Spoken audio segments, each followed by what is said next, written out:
Hello and welcome back to another episode of the FPL show on the Gallowgateshots YouTube channel. I'm Matt, and with me as always is Dan. Hi Daniel. Hello everyone, you're right. Now you might have noticed this week there's three of us. I'm really pleased to say that this week we've got one of the Twitter original gangsters of FPL. It's Hindu Monkey, otherwise known as PJ. Hi mate, you're right. I'm okay, mate. Thanks for having me. Pleasure to be here. Good. I'm delighted to have you on. We were just talking before we went on the video about how we kind of met in a Newcastle United Twitter DM group. Yes, and it's indeed. just nice to be a part of a nice community, isn't it? It is, as I was saying, it's a lovely group chat, and there are so many little kind of niches and kind of sub communities to the kind of FBL Twitter community, but ultimately we're all brought together because of this ridiculous game. Whether you have Joel Linton or Dominic Solanke in your team, it doesn't matter. He's gone straight in. He's gone straight in. Not messing around. So yeah, I mean, how long have you played FPL for? Oh god! Well, I've honestly played FPL as long as I can remember. I played fantasy football at school.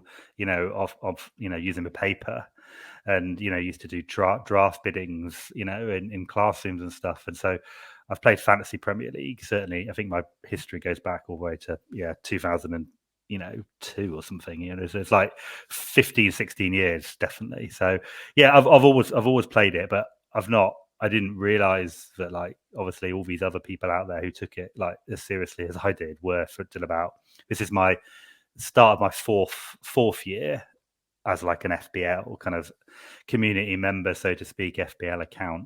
Before then, I was just that sad guy in my mini leagues who took it really seriously and always came second. I never won. Also, it's important, if you come second, you win just enough that they keep inviting you back.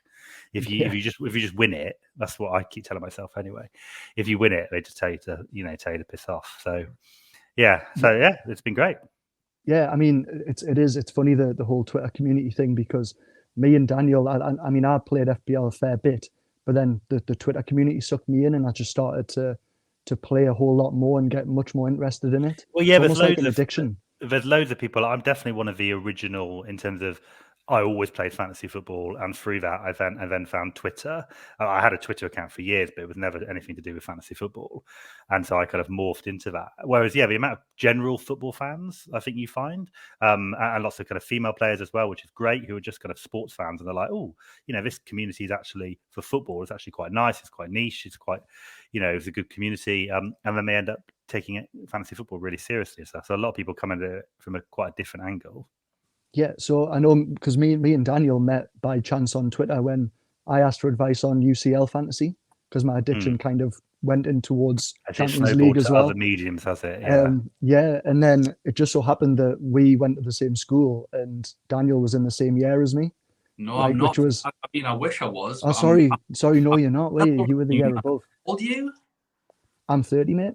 I'm 30. Yeah, I'm 33. So I'll be 3 years above you at school, which is why we're running any of the same circles, because that would be creepy on my part. Yeah, just stalked each other. Yeah. So anyway, on that note, just before we dive into the really juicy stuff, while we're all here, just want to remind you to give the video a like. Make sure you subscribe to the Gallowgateshots YouTube channel. We're really, really close to 9,000 subscribers. Pretty much, if you like content like this, you like match previews, if you support Newcastle United, I mean, I know this guy doesn't, but essentially, there's so much content to enjoy. And if you give the video a like, it just means that it helps other Newcastle fans find this video. So yeah, just be nice and generous, I suppose. So anyway, let's get to it. You guys are both on your wildcards this week, aren't you? Yeah, yes. Long time coming. Was this a planned strategy to begin with? PJ, was this something you'd thought of, or has it just happened by chance? Well, I wouldn't say by chance. It was the initial plan. I think when I looked at the season, I liked the thought of breaking it into 2 quartiles. So it was the initial plan. Then it kind of obviously got thrown into chaos, and I thought I might have to play it a week before that because of all the cancellations and stuff. But I held firm, and I'm glad I did. So that now I've had ages to think about this very long, protracted wild card with almost 0 price rises. But yeah, I think I'm happy. I'm happy with that I'm playing it this week anyway. I'm glad I didn't play it last week, which I think a few people who did and now obviously don't have maybe any Liverpool, which we might come on to, are starting to regret it a little bit. But obviously we won't really know till, the players start playing again. Yeah, absolutely. And Daniel, we've spoken a fair bit. Obviously, we talk every week, but this was part of your strategy, wasn't it? You nearly went last week, didn't you? Yeah, the plan was always 8 or 9, and it was just I'll see how I'm doing, how I feel at the time. Obviously, with all of the postponements that were happening with the Queen and everything else, obviously we're going to have some transport postponements as well at one point. And then with the blanks, I just thought, use it during the international break, get lots of price rises, maybe got one.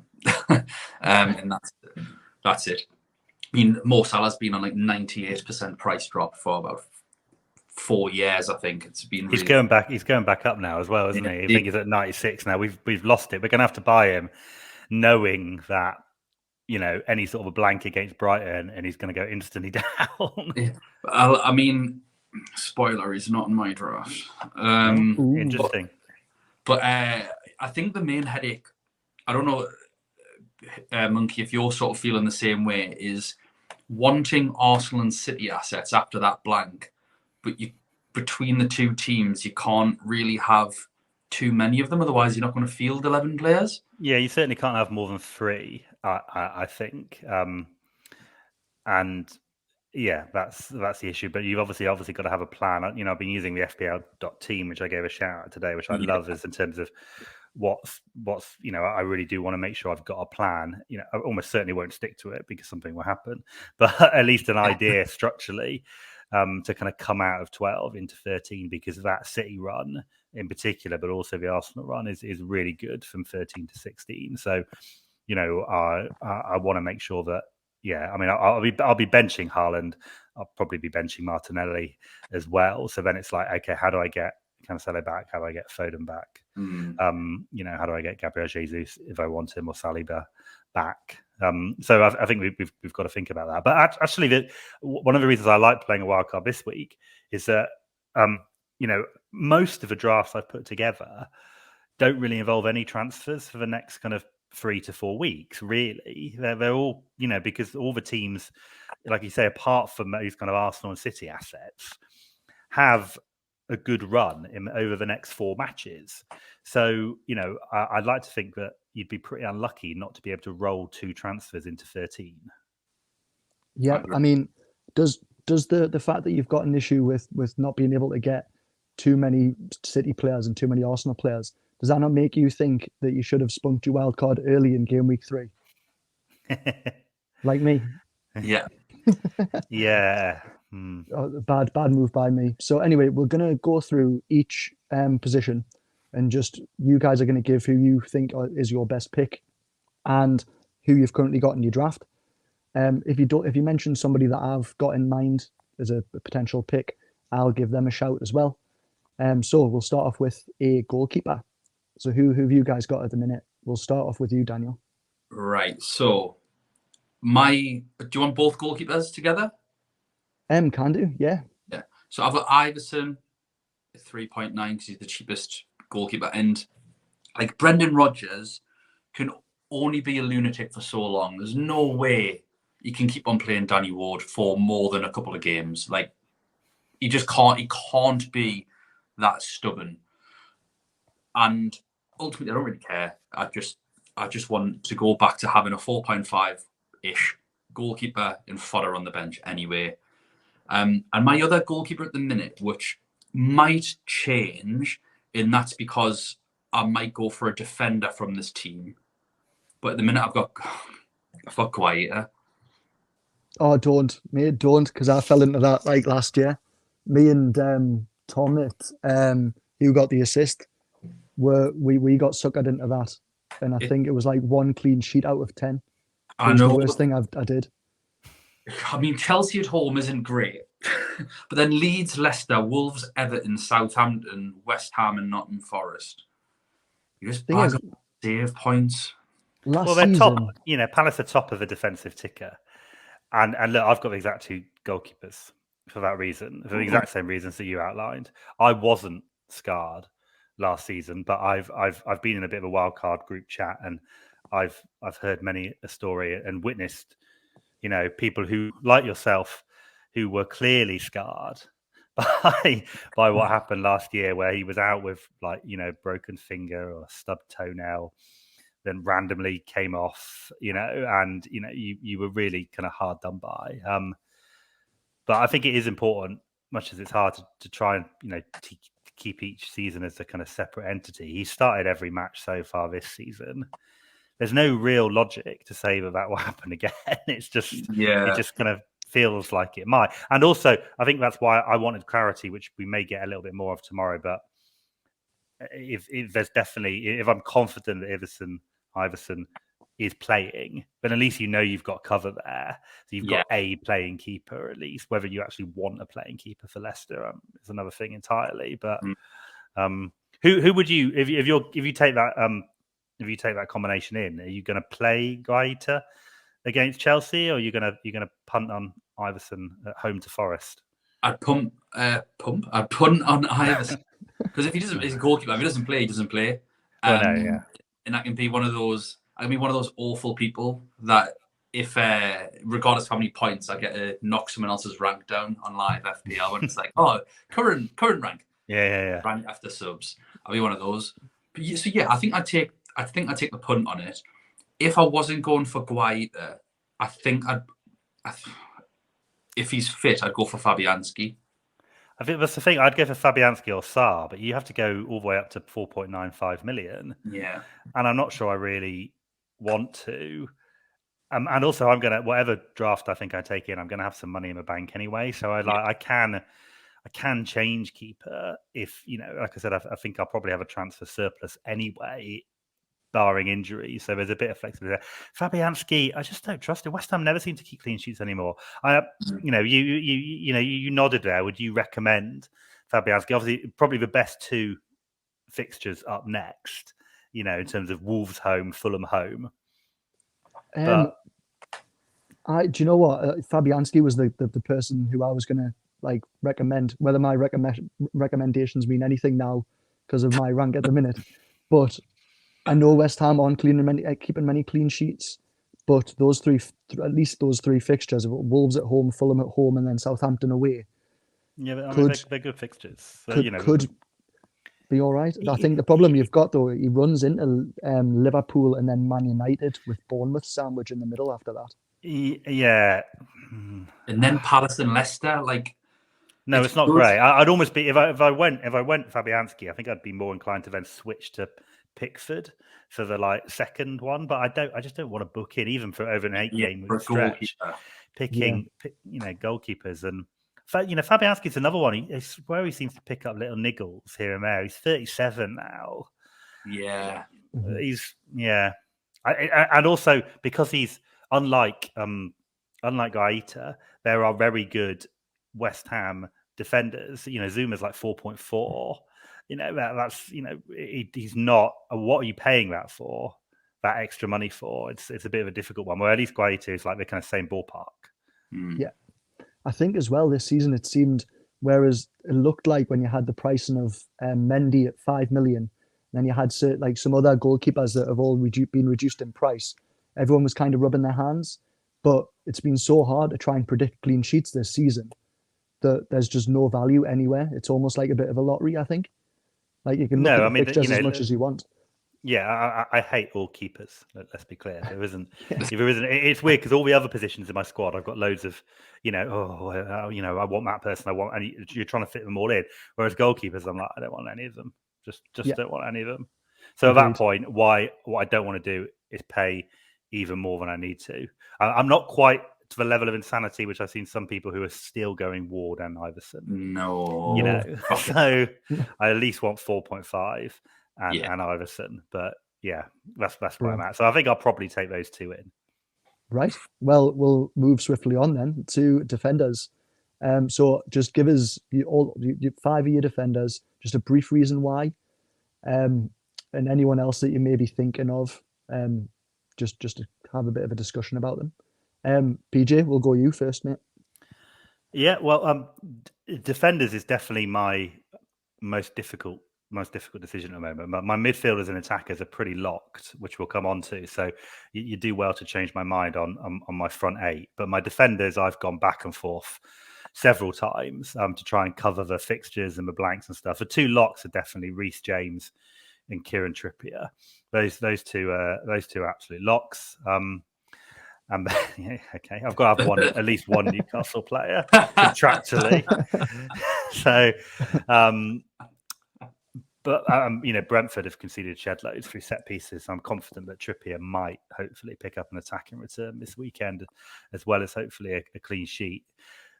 But then it's basically I can't decide between Trent or Joao Cancello. I've experimented with playing both, but then I don't like it structurally. I don't like playing a 4-4-2 and I have to drop one of my attackers. So I've got to decide between one of them.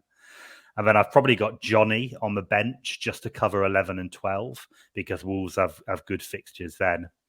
And then my fifth one, it's just, I don't know. I go back and forth. I've got Dunk there at the moment, just to kind of cover 11 and 12. But I've looked at Everton defenders. I've looked at Spurs defenders. I've looked at just, maybe even having like a Walker on the bench just to play the Southampton game. I don't know. So happy to kind of hear what you've got in there and to hopefully, interested in what your thoughts are on Trent versus Cancello, because I cannot decide between those two. It feels like I just want Trent for the Brighton game, really, but then I just want Joao Cancello for the Southampton game. But because the Brighton game's up first, I kind of feel like, well, I should go for Trent, but I don't know. Where are you on at the moment? Does that match up or miles off? No, you're there. So my two locks are Reece James and Kieran Trippier. Mm-hmm. Not going anywhere.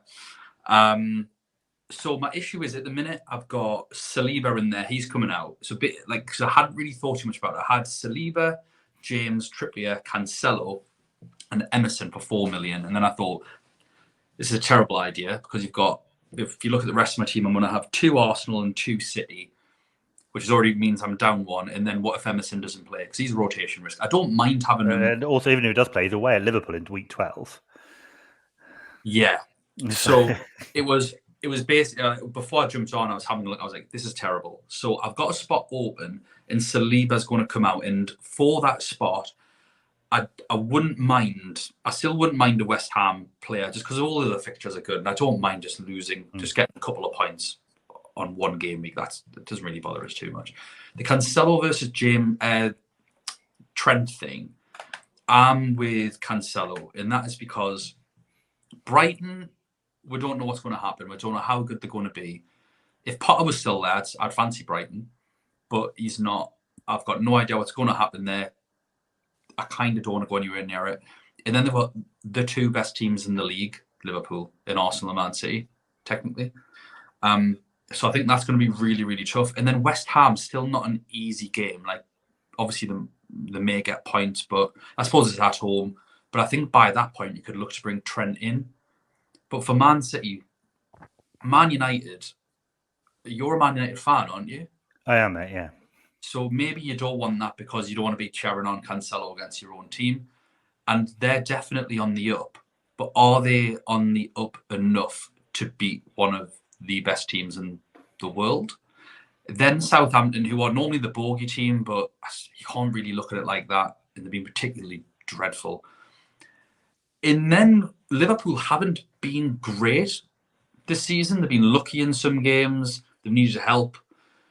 It obviously depends on some of the players coming back. Obviously, Firmino's coming back is going to be a lot better. But I mean, that's definitely the mitigating circumstances. You got Fabinho, you got Thiago, you got Matip. Other than Robertson, who wasn't really doing that much defensively anyway, they're going to have a full choice 11 to choose from. It's Trent attacking numbers. Obviously, would I back City to keep more clean sheets? Of course I would. Yeah, but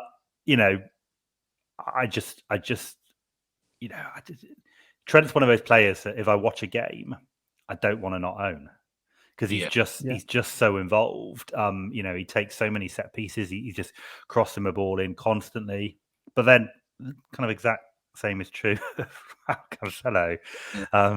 and he's obviously they're both bonus magnets and stuff. I think with those really two tricky.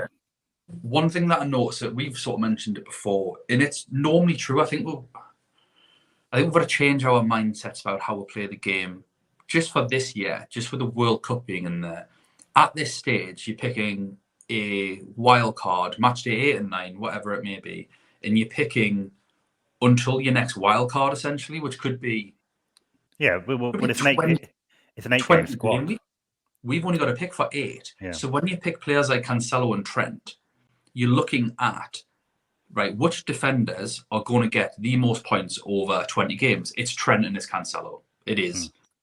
We only need to pick 8 because everything resets again.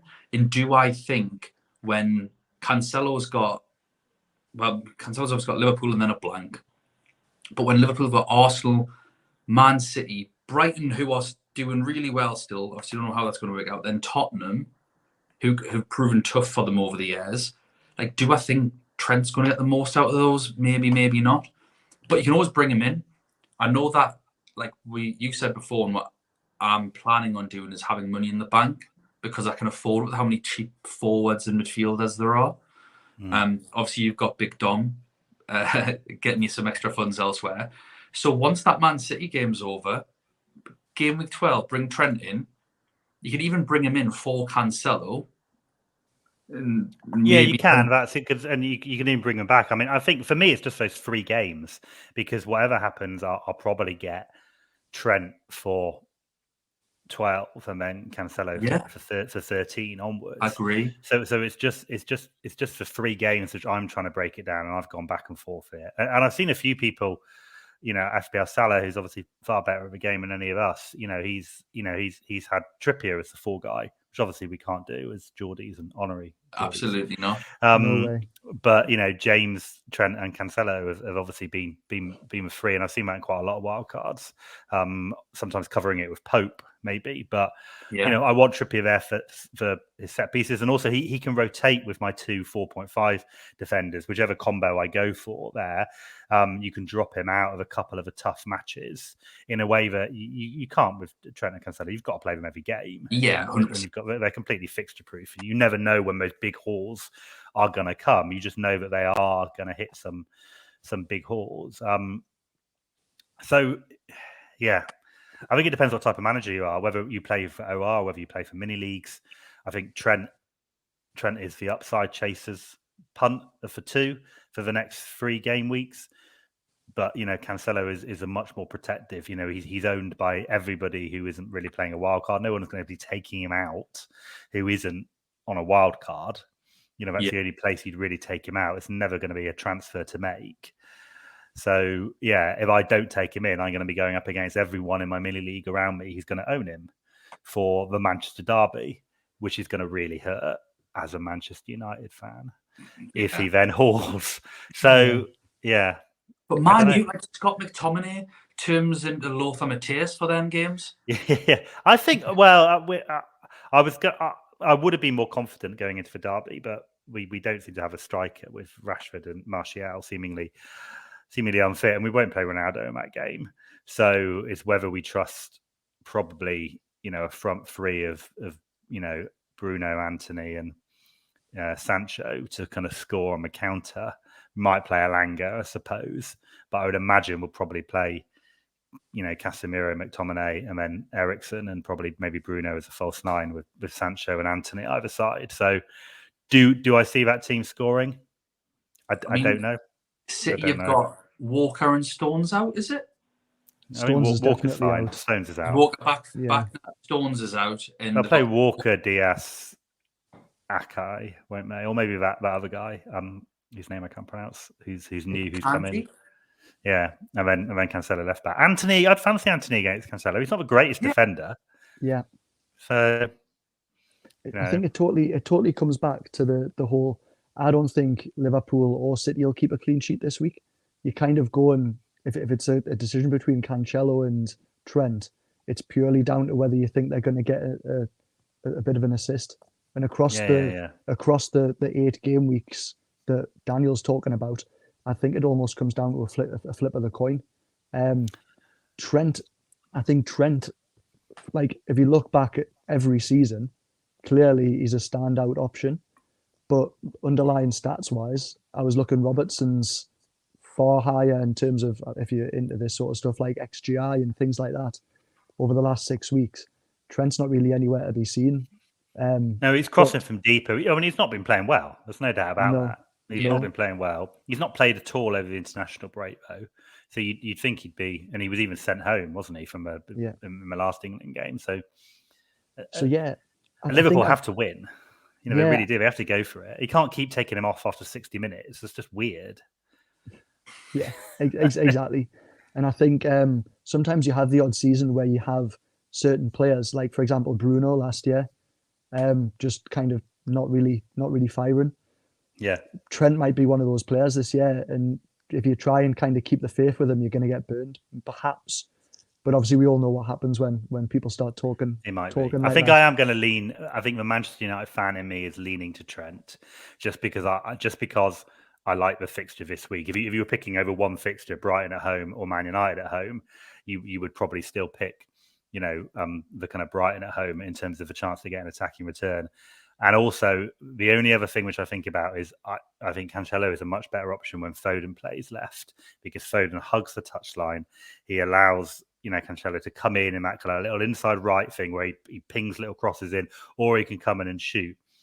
Whereas I think he'll play Grealish there, because Grealish was so good in the last game, and I think he'll play Foden on the right against us.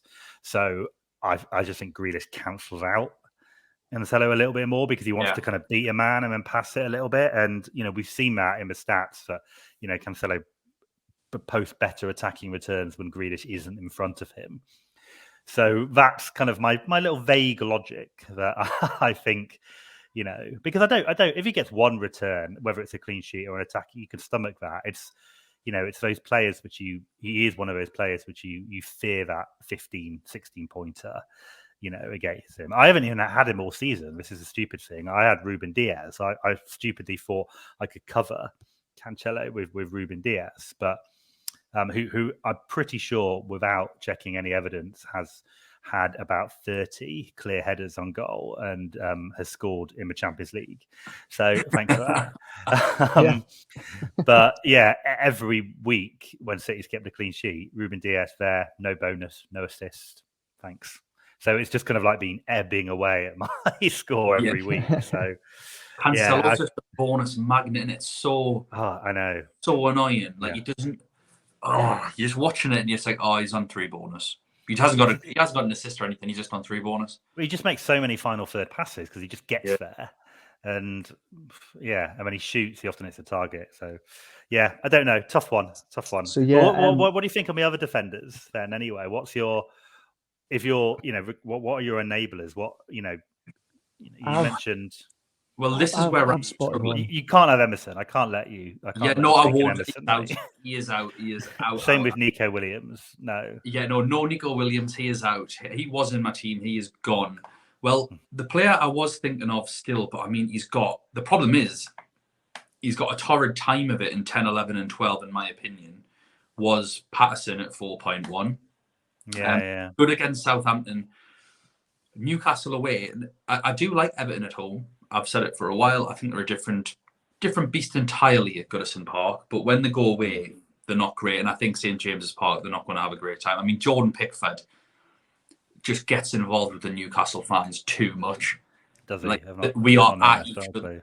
Yeah. And he nibbles, he bites, he'll celebrate, he'll cheer, he'll whoop, he'll slag us off. We'll do it all back. And it's great spectacle. But it's not like you wouldn't want to have any defenders or anything in that situation.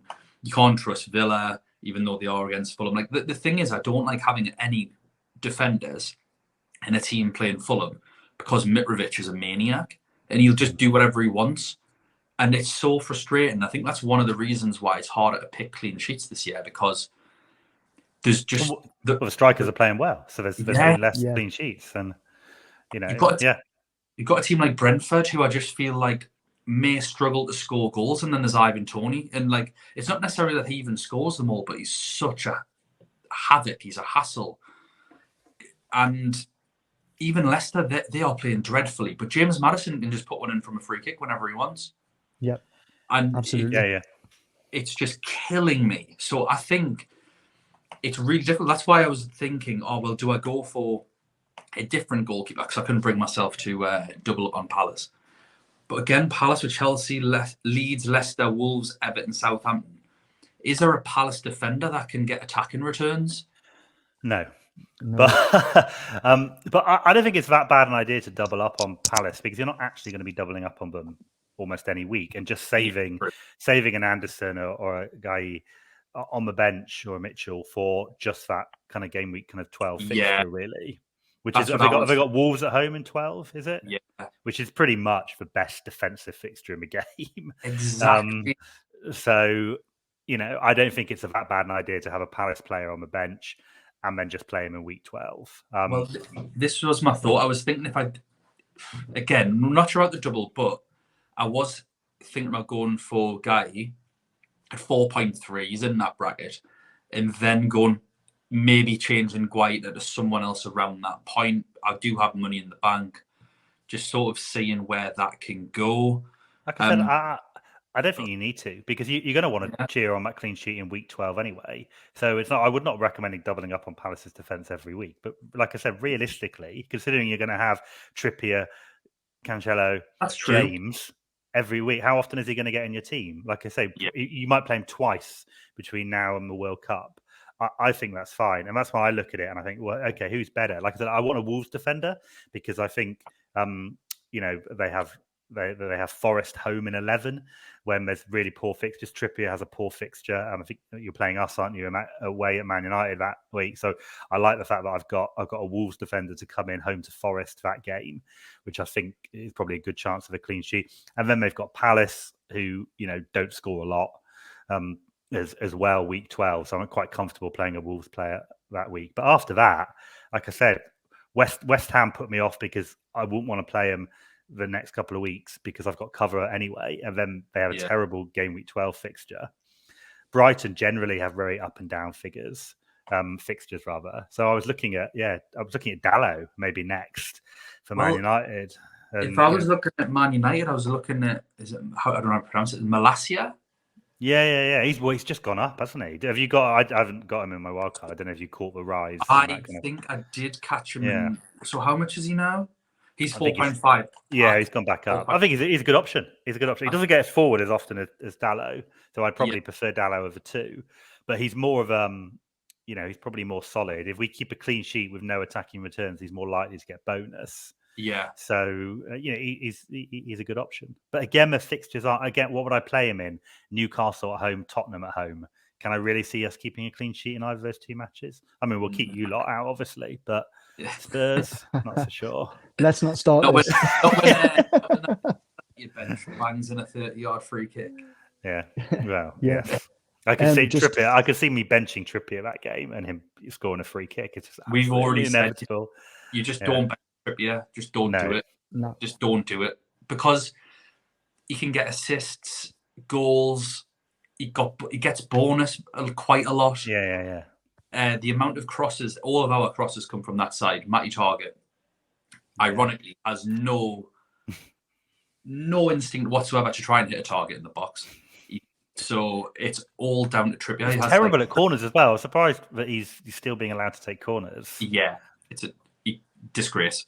Yep. I was raging with that last game. Let's move on. Yeah. Just before we move on, my little nugget of info. So I've got Pascal Struijk, I think it is, or Struijk. I did Google from Leeds. I know he's Leeds defender. I know it's a Leeds defender. He conceded 5 against Brentford. However, right, interestingly, so in terms of XGI, right, and he's like 4th or something, like behind James, Robertson and Perisic. He got an assist recently. He got 2 bonus playing Everton, even though they conceded. So he's playing left back, and he's actually, I mean, obviously you're still not going to get him, but it's just quite an interesting thing to say. How much is he? 4.5. So he could mop up some bonus, even though Leeds concede. Playing at left back. If you look at his heat map as well, he's playing well forward. I'm never going to even convince you to buy Leeds. We both had no. We both started the season with Meslier as well, so I mean, I'm not gonna start that. But yeah, just an interesting one to Villa at home. That first fixture, I'll be playing Jack Harrison in my team this week for that reason. I do fancy Leeds for that game. But going forward, probably not so much. You'll probably sit on your bench if you do go for Strauch. But anyway, moving on. So midfielders, it's already 20. Well, we've already went 35 minutes, but we're on a midfielders. Anybody taking your fancy, lads? Plenty. We'll go with Daniel this time, starting off. Right. So I've got Martinelli. The only reason I've got Martinelli, I want to take him out, is because I had him from the get-go. So he's 6.6 in the game. I bought him at 6, so if I sell him, it's a 6.3. That's frustrating. I don't want him. I want one of who I think Monkey's going to be picking. Sinister. I really want him. It's 6.5, I think he is. Convince me. I've got Big Wilf Zaha. His fixtures are just too good. James Maddison, class fixtures. I had him from the start. I sold him before his drop. He did nothing. I think he maybe even got injured. And then I've brought him back in now, so hopefully he does well again. I've got, as my premium, I've went for Son, not Salah. And I want to leave my 5th pick as a mystery until the end. Okay. Are you playing 3-5-2? I'll be playing 3-4-3.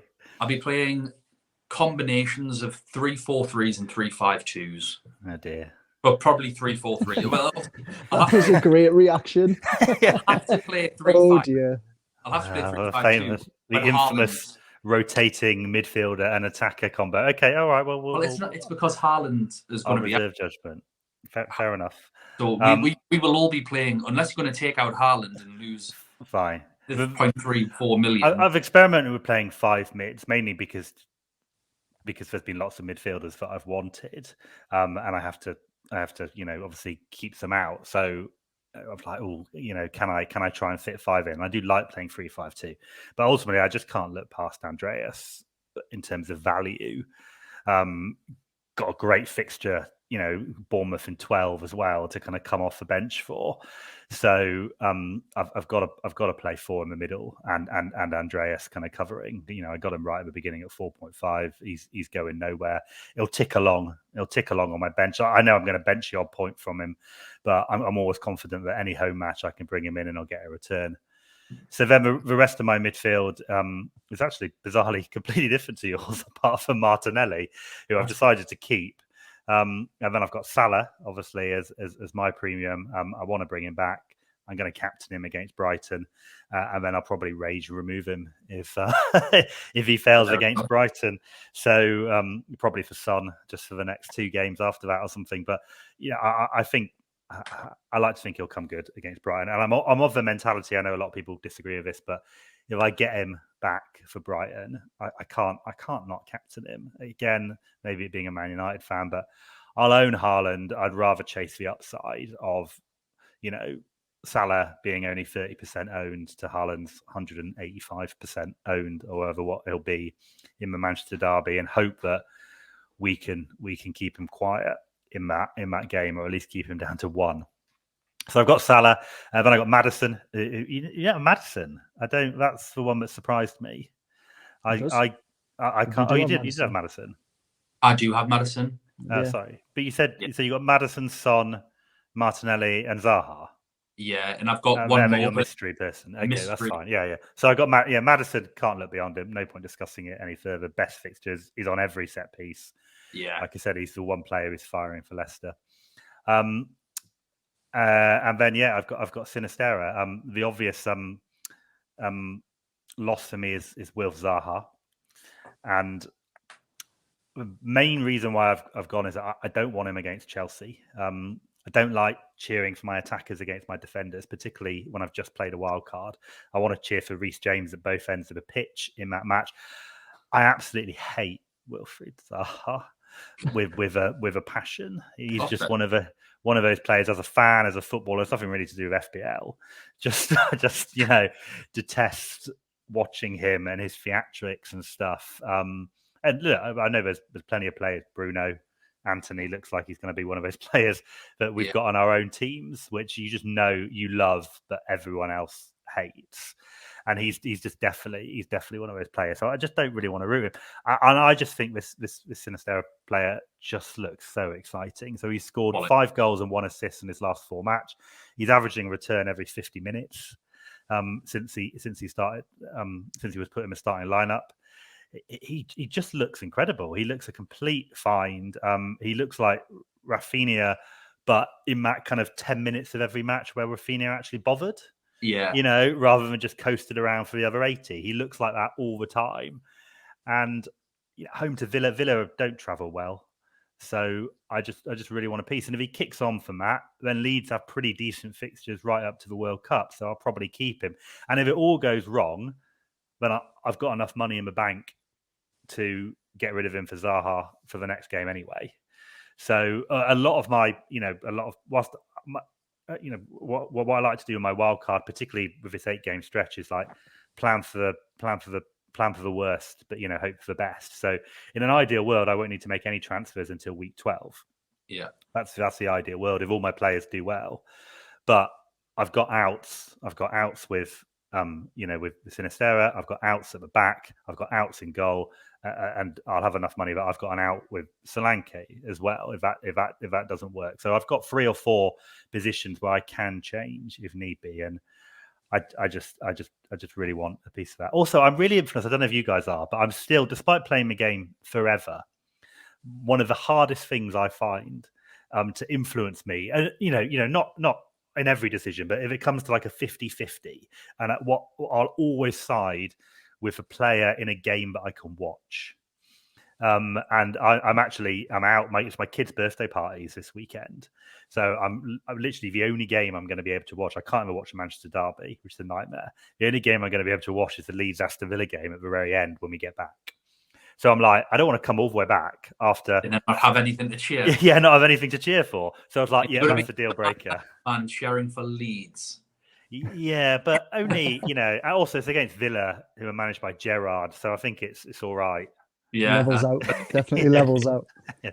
I think that the other weird thing as well is with captaincy, where I'm like this, where I'll want to captain the player playing on the last game of the game week, or like on one of the televised games. I don't really like captaining a player at like a 3 o'clock kickoff. I've tried to get out of that mentality because it's not always the best. But I've certainly been guilty of that in the past. Yeah, it's bizarre, isn't it? So anyway, few notable omissions from your wildcards that I mean I can totally understand because you can't have everybody, but Sterling, 10 million, Chelsea. It's I know just 2 million overpriced, particularly if he's going to play wing back. Yeah, and Chelsea are an unknown entity now, aren't they? He's not playing wing back, is he? No, he's not. I know. I'm only joking. I know that. I want to see more of them. You're very vocal about how he doesn't play wing back. I know. You're right, but I still hear people saying, "Oh, well, he playing as a left wing back." That's just how it's written down on a bit. Yeah, exactly. It's because it's too lazy to say he's playing as a left forward and a lopsided, 3-4-3, to 3-5-2. And in reality, Cucurella was playing both left back and left wing back. But it's a bit, it's these kind of fluid formations which Potter loves don't translate well when you're just writing them down. So I think it's a great pick. You hit the nail on the head. He's $1.5 million too expensive. Yeah. If it was 8.5, I'd have him. Yes, straight away. It's just like when you've got him for 10 million, you just think, well, what could an extra 1 or 2 get is?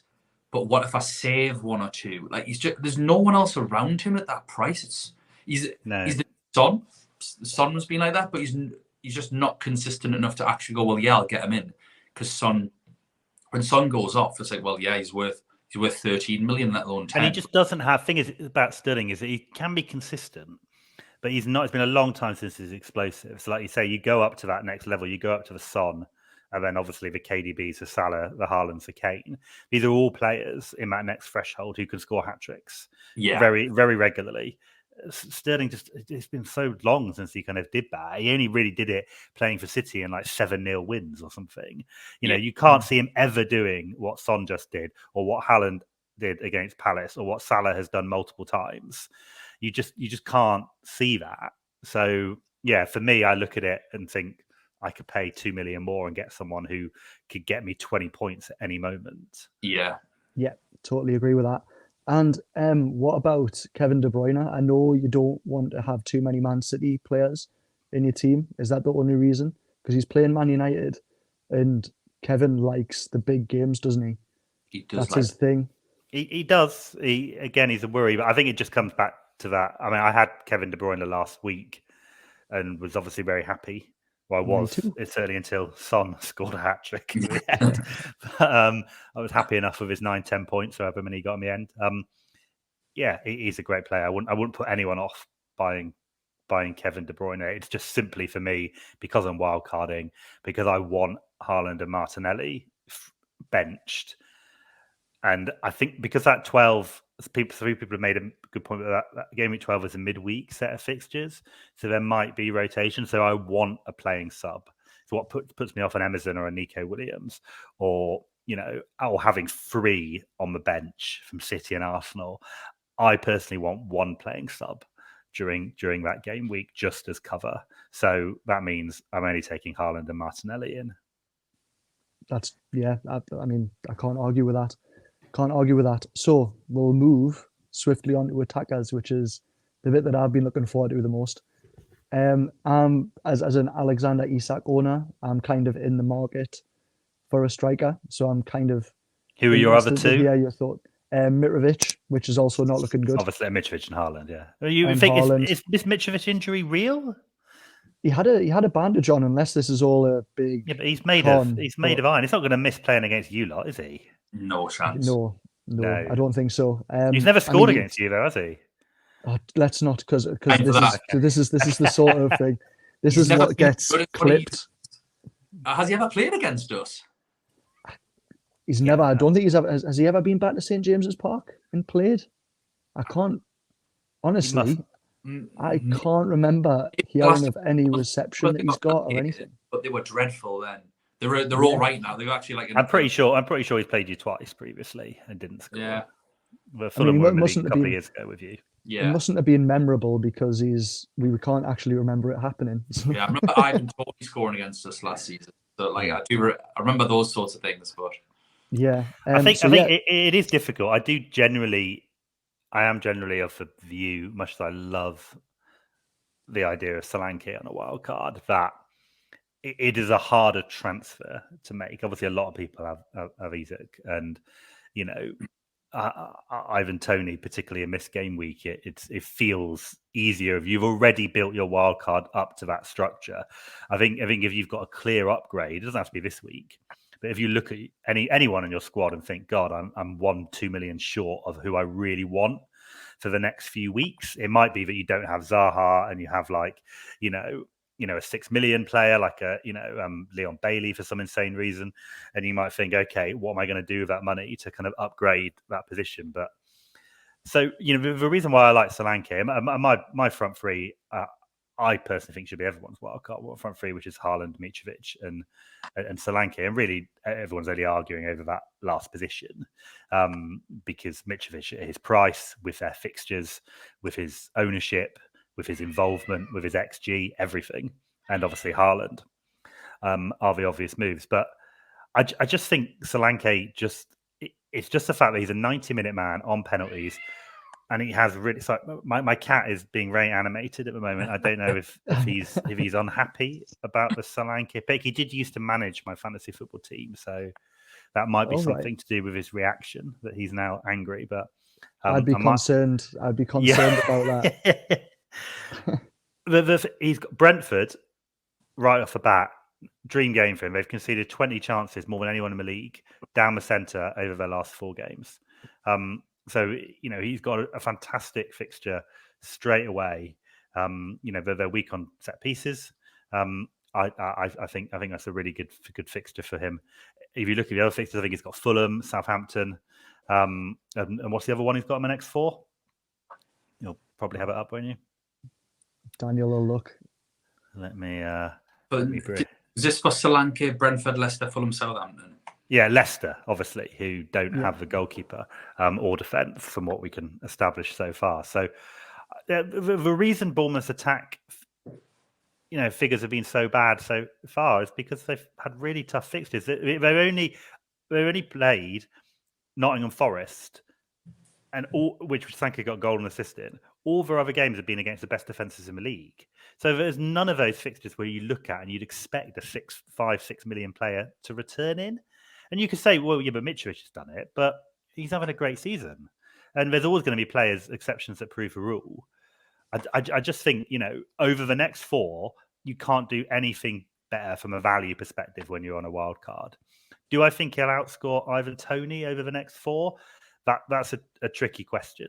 And obviously, if you're in the market for a 7.2 million circa kind of striker, and you've got Isaac, it's hard to say don't get Ivan Toney. But I don't actually think their fixtures are that good. I think this week, Bournemouth, I think that would be an open game, Bournemouth-Brighton. I think it will likely be maybe a 2-2. So I can see both Toney and Solanke scoring in that match. But after that, Brentford are away at you lot. Then they've got Brighton and Chelsea, who've been, again, Brighton have been fantastic defensively. Chelsea, 4 games in under Potter at home, you think will be pretty solid. I just, again, I just can't see. So I think Solanke outscores, I'd be public. I think he outscores every striker in the game, apart from maybe Haaland, over the next 4 fixtures. I can't believe you're literally that you're talking so much sense. It's hurting my brain because I didn't imagine this happening. Of my week, when someone says a couple of sentences and Matt just grabs it. That wasn't your cat in the background. That was Matt purring at everything that you said. Just rubbing my hands like this. And he's just like the Solanke yawn. It's just like this. Oh yeah, I might get a little bit of Dominic Solanke in. It's also it's your 7th attacker. People are getting so animated about it on Twitter, like we're talking about replacing Haaland or Salah or KDB for him. You've got to. FPL is a game of fun. If you can't have fun on your 7th attacker, then where the hell can you have fun? If it doesn't work, if he blanks in his next 2, which are home to Leicester and Brentford, if he blanks in those 2 games, then get rid of him, because if he doesn't score against these teams, he ain't scoring against anyone, is he? So I accept that, but I for 5.6 million, 90 minutes on pens, I want to give him the opportunity to see if he can do it. And I know people have made comparisons with Pukki, who was a very fixture dependent striker a lot of the time when he played in this league, playing for a lesser club. And also, Bournemouth have played much better. They're unbeaten under the new manager. They've been tighter. They're more organised. I like it. I really like him. Do you have him in your team or not? No, and that is. I'll tell you why. You've obviously got Mitrovic and Haaland, so come on, let's hear your third striker. I've got Mitrovic, Haaland, and at the minute I've got Toney, and the reason is because of Toney's price. I can, if I need to, I might not need to, but what you were saying before about preparing for the worst, Toney's fine, Mitrovic is fine. They can do it against anyone, it's absolutely fine. But if I don't need to make changes and stuff later on, and I've got some transfers to burn, then I can play around with a lot more strikers like Wilson, etc. And once that fixture is done, that game week 12 fixture is done, I don't want him for West Ham and Tottenham. And then, maybe I would want him for Leeds, and I don't know. I maybe not. I think Leeds are all right these days. They're not as open as Bielsa or anything like that. So when I inevitably want to get rid of them, it's like I've got to go back down really to like a 4.5 or keep them, which I'm probably tossing away $1 million. And me and Matt have been talking where we think 3-4-3 and 3-5-2, but particularly 3-4-3 is probably the best formation in the game at the minute, just with how players are performing. So it's the inflexibility after 4 games of what the hell do I do with them? Where do I get the money from when I actually want to be upgrading? I know that in 13, I want to be upgrading to get Trent. So how am I upgrading him and Trent? I'm going to have to make drastic changes. I have gone for my mystery midfielder. I've been waiting for this. I'm so excited. You're on the Solanke train. It's not. It's Philip Billing, isn't it? I'm on the billing. I'm on the billing bus. Oh God. I have punted on because again, if you can't have fun with your 8th choice attacking player, but when are you actually playing him? Oh, I'll play him. I mean, I'll play him all through them 4 games. I don't like. Well, who are you benching? Like, but yeah, because I mean, what Zaha this week? Are you? Well, I might bench Zaha this week, but I mean, Martinelli's fixture. The reason I'm keeping Martinelli at the minute is because of his value. Like fixtures, and he has great fixtures at the end of like 13 to 16. He has great fixtures. Yeah, exactly. So I'd like to keep Martinelli for that, but his current fixtures are pretty dumb. He's got the North London derby, which swings one of those teams will win 3-0. I don't know which team it'll be. Then he's got Liverpool. And then he's got Leeds. But that's one week. And by match day 11, game week 11, might be someone else from a team that's got a dodgy fixture out of that lot. I don't know. Like, I haven't really looked too much, but I'm happy to benching Martinelli for Philip Billing, people. Yes, it's happening. I can't believe it. I think he's too much. Isn't he 5.7? Isn't he more expensive than Solanke? No, he's 5.3. Oh, he's 5.3. Okay, that's still too much for me. Like, I prefer the other guy that I can't possibly pronounce his name, Tavernier or something. Yeah, who's only 4.9. He takes corners from both sides. He's on all set pieces. Because Billing's so attacking. Like he's got more attacking returns than Solanke. He actually has got a couple of attacking returns. I mean, most people have more attacking returns than Solanke. True. And I want him for the same reasons as what you've been talking about with Solanke.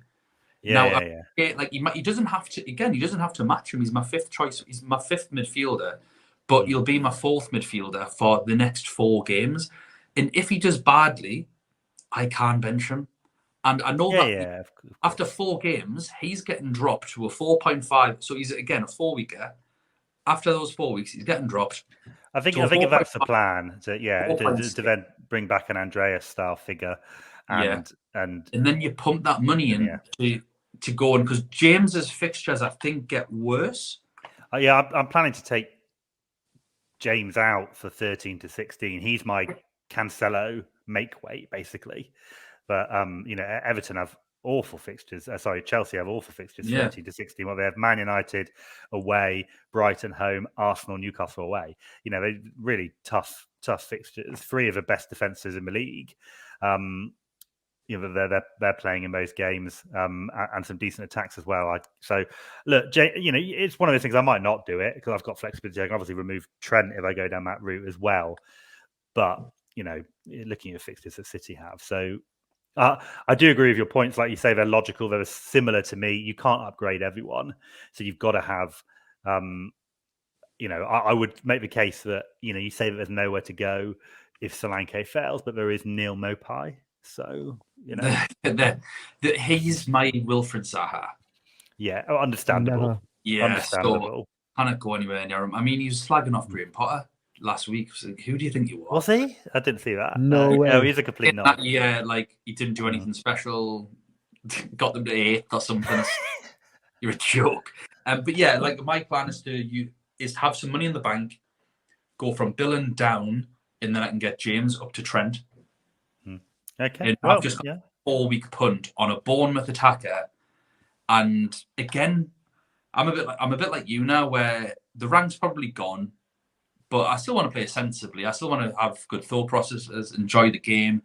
But that's it. I want to enjoy the game, and I think Mitrovic, Tony, and Haaland are going to be better strikers than Solanke personally. But I want a piece of that pie. That when everyone's watching those Bournemouth games, and it would just be peak FPL for everyone to get Solanke in, and for him not to be the one to get the attacking returns. It would. Well, I hope that you'll say Billing assists Solanke, and then we can. I wouldn't mind that at all. And then we can both be happy. I would not mind that at all. They both kind of play relatively centrally, and like I said, that's where Brentford and Leicester's weaknesses have been. So I think they've both got a good chance of return. Fundamentally, we need Bournemouth to score. That's what's going to happen. That's what people are being negative about. They're just saying that Bournemouth aren't going to score a lot of goals. and I look at those next 4 fixtures. If they're going to stay in this division, they've got to probably get 7 points from those next 4 games, and they've probably got to score 6 to 7 goals across those 3 games. So, if, like I say, I know that I won't touch Bournemouth all season if it fails after these 4 games. So it's a little bit of a Hail Mary. But for 5.6, 5.3 in your case, million, this isn't like, I mean, does it really make, obviously, Salah outscoring Haaland is going to be far more significant than me whatever Dom Solanke does this week. Yeah. But, you guarantee if Solanke blanks, I'll be coming home to 2,000 notifications and angry passages. Hopefully, it will be the reverse. So, we shall see. So yeah, this gives me a lot to think about really now, because the 3 players that were in my mind were Wilson, Solanke, and Tony. Now Wilson's the one that I'm really playing about with in my head. I'm kind of romanticising. He's not going to play more than 60 minutes, surely. This is the thing. In 60 minutes, I kind of feel like if we're going to score, it's going to be him. We've looked so poor attacking wise without him, and it would just be it would just be like typical for us to get back up and running as soon as he sets foot on the pitch. Yeah, he gets balls. He just from nothing, he scores balls. And you're not playing a great defense. Fulham are a terrible defense. Yeah. So they're a terrible defense. They're a basketball team, Fulham. Which is, why I'm happy to own Mitrovic and Andreas, but I wouldn't touch their defence, almost out of any team in the league. They just have no interest in keeping clean sheets or, defending a 1-0 lead or anything. It's great entertainment, but it's not what you want from an FPL defensive perspective. But, I'm always happy to play an attacker against Wolves. So I do like the shout. I just think it's just booking in a transfer. And if you've already wildcarded, with both Tony or Solanke, you're going to stick with them for at least the next 4. Realistically, you're much more likely to be doing so. Wilson, I like the guy. I started the season with him, and obviously, but you just know, he's going. It's just a matter of time when he gets injured again. That's it. And 100%. When you try fixtures like 6 weeks in advance, you're like, well, is he going to be fit? I think if you have no other fires to put out, if you're really happy with the rest of your squad, then I think it's worth it. But I think if you look at your squad and you think, hold on, I need X for 12, I need Y for 11, don't do it.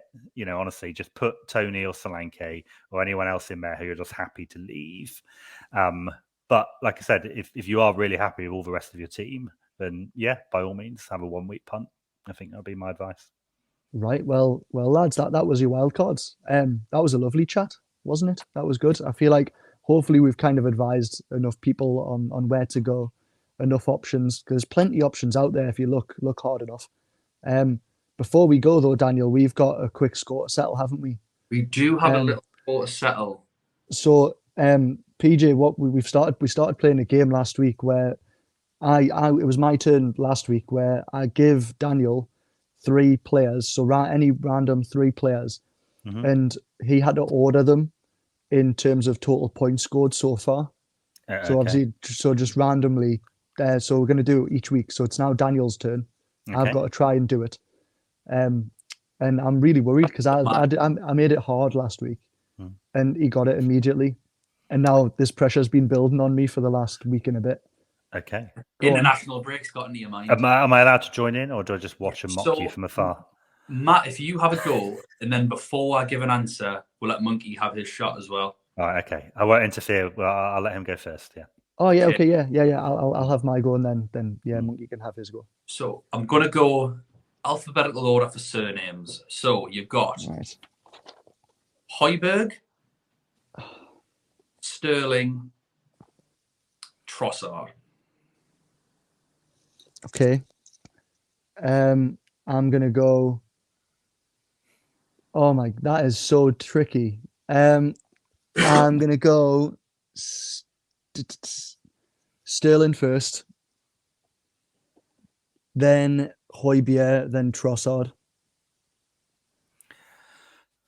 I just think, why would he have thrown Højbjerg in there if he wasn't? He did score that goal. He's a 90-minute man.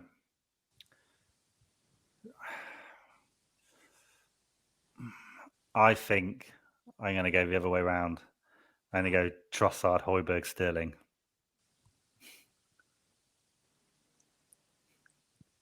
Don't tell me I've got it totally wrong.